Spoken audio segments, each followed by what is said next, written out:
personne n'imagine que vous allez le faire, vous, les Barcelonais, quoi. Ouais, personne. Toi, ton coach, c'est Luis Enrique. Ouais. Déjà, un premier atout quand même là-dessus. Dans ce genre de scénario-là, de contexte, c'est bien de l'avoir. Pour moi, qu'est-ce qui se passe les jours avant ce retour au Camp Nou? Bah, déjà, après ce match-là, je sais que le coach, on avait, je crois, 2 matchs de championnat, juste avant le retour.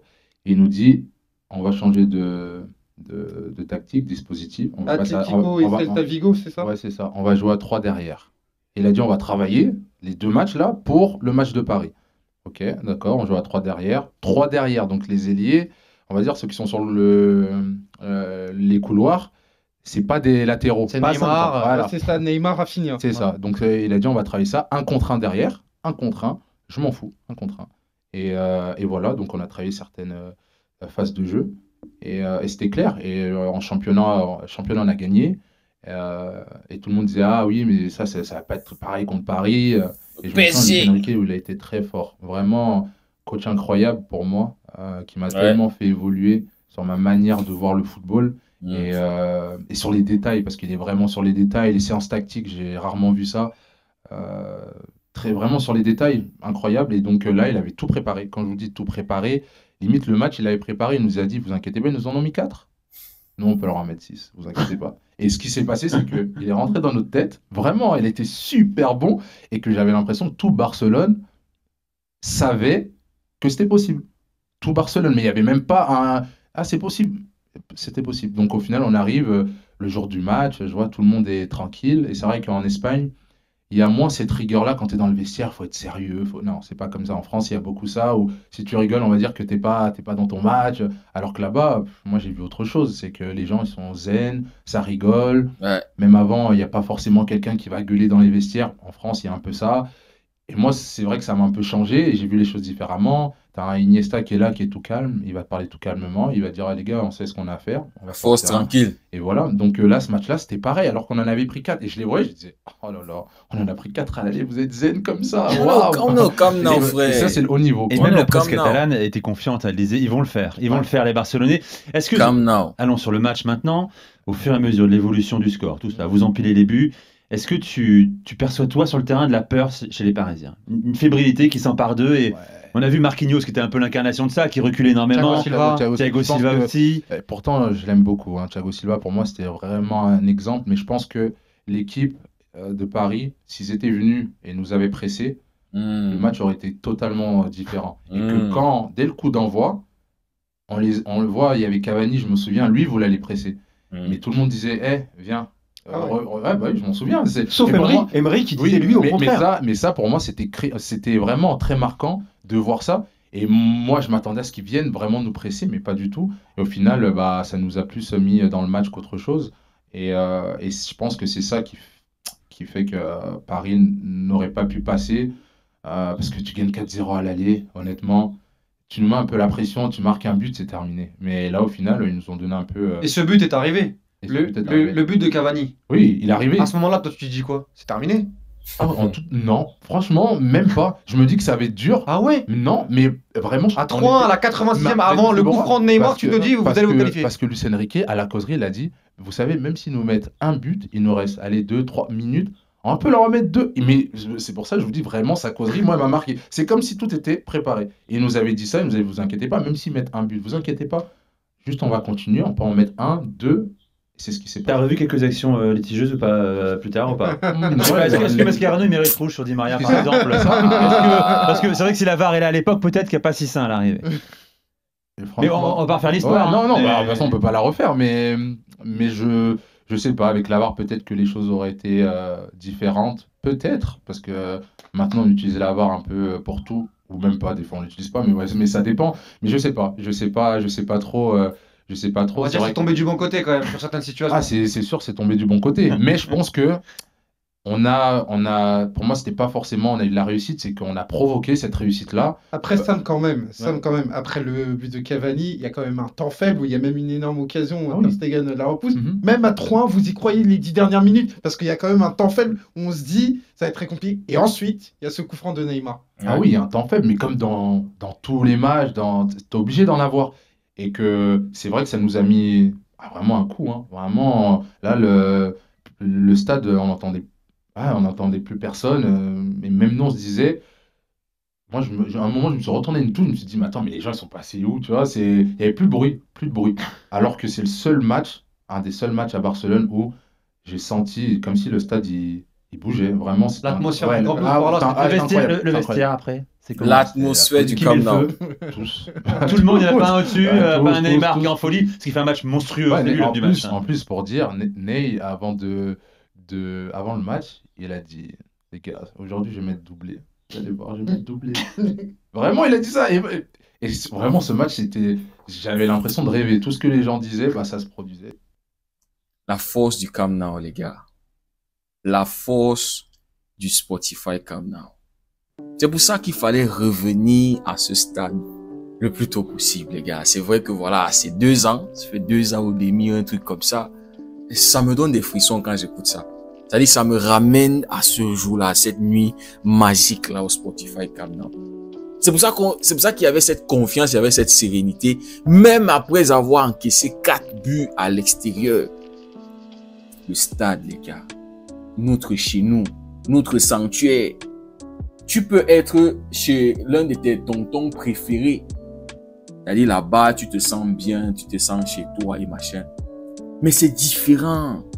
C'est différent quand tu reviens là où tu sais que ça là, c'est mon chez moi. Ici là, c'est je suis moi-même. C'est-à-dire j'ai pas de limites, j'ai pas de restrictions, machin. Parce que chez ton tonton, c'est chez ton tonton. Tu as des limites, tu sais que non. Voilà, quand même, je ne peux pas. Et c'est ce qu'on a eu tout au long de ces années, les gars. Ces 2 ans où on n'a pas été au Camp Nou. Le Montjuic, c'est à Barcelone. Mais voilà, c'est pas notre chez nous que chez nous. Vous comprenez? Et quand on voit que là où les supporters, les gradins, hein, c'est ça qu'on appelle, non? C'est éloigné du terrain, c'est-à-dire du tapis vert là.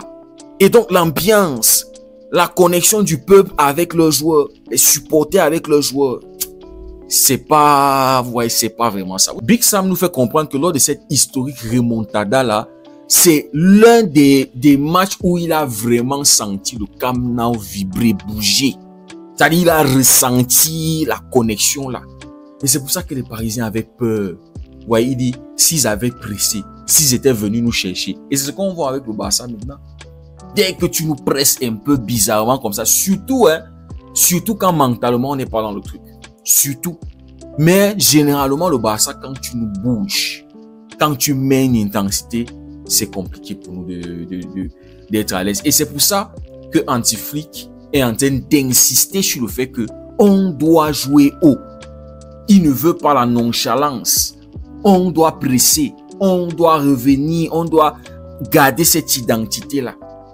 Parce que le Barça met un peu de pression comme ça. Donc, Big Sam dit, les Parisiens ne savaient pas que c'est-à-dire s'ils avaient ignoré un peu, bouché les oreilles, mettre un peu le coton dans les oreilles, je sais pas si c'est le coton, mais boucher un peu les oreilles pour ne pas entendre cette ambiance-là, le stade qui était en train de, s'ils avaient bouché leur esprit, c'est-à-dire boucher l'homme qui est à l'intérieur, qui écoute, et venir jouer, presser, vraiment ils allaient gagner en costume, ils allaient passer en fait.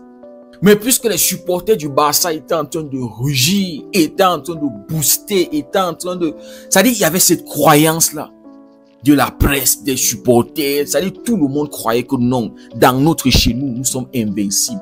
Vous pouvez nous taper là-bas dehors parce que ce n'est pas le chez nous. Mais quand vous arrivez chez nous, on est capable de décider comment les choses se passent. Et les amis, le GOAT est venu bénir le stade juste avant la première utilisation, c'est-à-dire le retour à ce stade, le GOAT était là pour bénir. Et les amis, quand on voit Lamine Yamal très très motivé, c'est la 2e fois, il a fait déjà 2 publications. Cette publication, c'est là où il dit « Special nights are coming ». Les nuits spéciales sont en train d'arriver, vont venir ou bien sont en train d'arriver. C'est-à-dire Yamal est tellement motivé. Il est très hypé de rejouer sur cette pelouse-là. Donc, hier, on a eu l'officialisation. Barça qui a communiqué. Premier match contre Bilbao. On se posait la question, est-ce que ça allait être Bilbao ou bien ça allait être Alaves? Mais non, les gars. Donc, le Barça sera capable d'exploiter 45 401 places. C'est ce que je vois ici, là. Ah, c'est beaucoup d'argent qui va rentrer dans les caisses, les gars. Et puis, il y a une deuxième publication de Lamine Yamal. Montjuic was the beginning. Montjuic était le début. J'ai suivi la vidéo de Martial qui disait que même Yamal n'a vraiment pas eu ce truc-là au Camp Nou. C'est-à-dire vraiment joué. Ses débuts étaient contre le Betis. C'était au Camp Nou. Donc lui-même n'a vraiment pas joué dans ce stade-là, sur cette pelouse-là. Donc on comprend la hâte qu'il a. Hein, cette faim-là, cette rage. Ouais, les gars, j'espère que ce week-end, ils vont péter la gueule, sauter la gueule de Bilbao. J'espère que c'est une manita ce week-end-là. Je veux une masterclass de l'équipe. Et surtout quand je vois ce qui s'est passé là, lors de la trêve internationale. Hier, Lewandowski, buteur, passeur décisif. Rashford qui va déposer un cadeau, un caviar sur la tête d'Harry Kane. Frenkie de Jong qui était passeur décisif. Ferran. Ça dit quand je vois tout ça, hey les gars. Et en plus, le GOAT est venu bénir ce terrain-là. Le stade en fait. Les gars, on doit gagner. Donc Yamal dit, Montjuic was the beginning. Montjuic était le début. Camp Nou is where history will be written.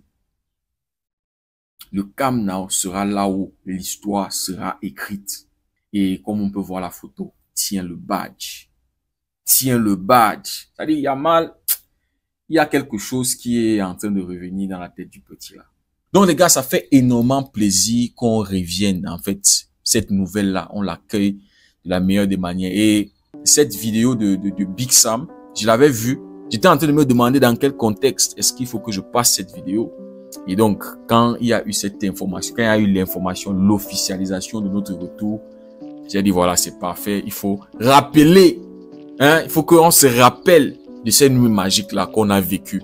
C'est vrai que certains d'entre nous n'ont pas eu l'opportunité d'être là-bas, d'aller voir les matchs là-bas, de ressentir l'ambiance de du stade, mais à travers nos écrans, on se connecte et on le ressent, les amis. Ça nous avait tellement manqué et ça fait énormément plaisir. Enfin, on avait tellement repoussé. Non, on va revenir lors du Gamper. Non, on va repousser encore. Non, machin. Il faut obtenir une licence. La mairie de Barcelone n'est pas encore convaincue. Machin. L'IMAX s'est monté. Le stade a inondé.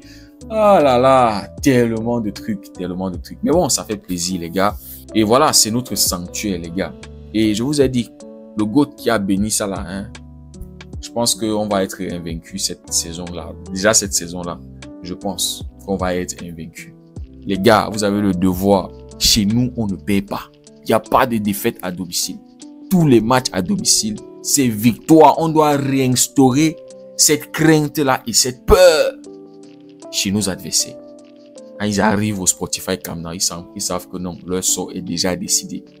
Que tu t'appelles le Bayern, que tu t'appelles le PSG, que tu t'appelles City, que tu t'appelles le Real Madrid, peu importe le nom de ton club, tu arrives là-bas, on te tabasse. Les amis, si le contenu vous a plu, n'hésitez pas à liker, à partager, dites-moi ce que vous en pensez en commentaire. Les gars, vous le savez, le projet, c'est d'aller à la CAN. Et donc, pour ceux qui aimeront me soutenir d'une manière ou d'une autre, n'hésitez surtout pas à me contacter. Je vous laisse mon mail dans la description. Et aussi, dans la description de la chaîne, vous pouvez avoir mon Instagram et aussi mon mail là-bas. Merci beaucoup d'avoir suivi la vidéo. On se dit à très bientôt. Passez tous une belle journée. Que Dieu vous bénisse.